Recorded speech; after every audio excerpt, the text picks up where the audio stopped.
Have you ever wondered how the Roman military, often outnumbered, managed to defeat their mighty enemies? Today we're talking about the insane tactics that helped them to conquer almost the entire known world. So let's get into it. The top 10 crazy Roman military tactics that actually worked. We promise, within next 6 minutes, you'll learn a lot of striking facts. First up, we have the famous Testudo, or tortoise formation. Imagine a bunch of Roman soldiers packed together, shields up top and on the sides, forming a protective shell. This tactic was perfect for advancing under a hail of arrows during sieges. It looked like a slow-moving turtle, with spears.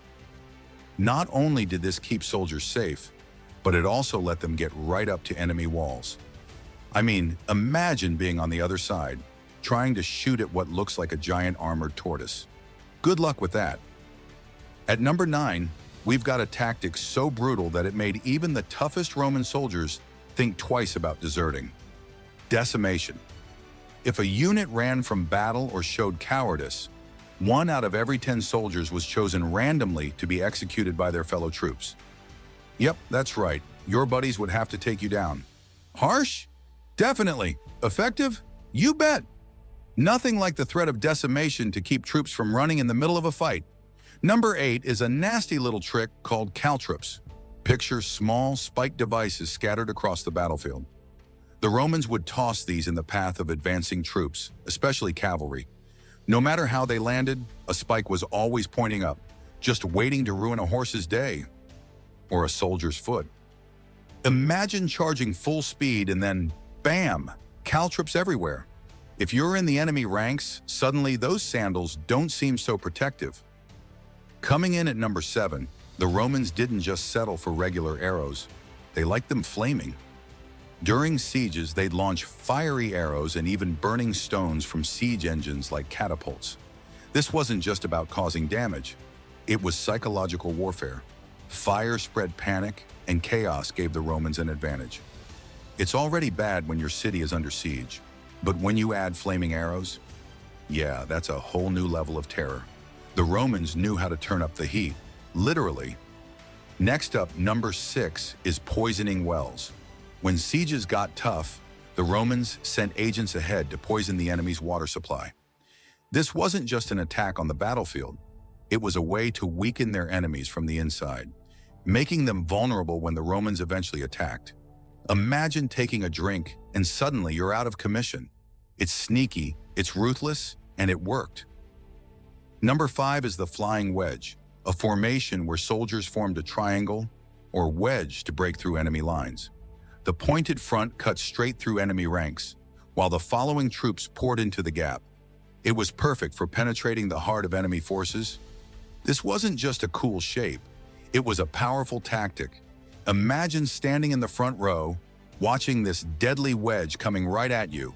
Not a good place to be. At number 4, we've got the false retreat.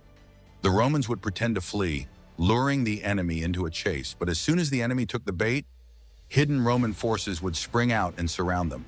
This tactic left enemies completely exposed and, well, probably feeling pretty foolish.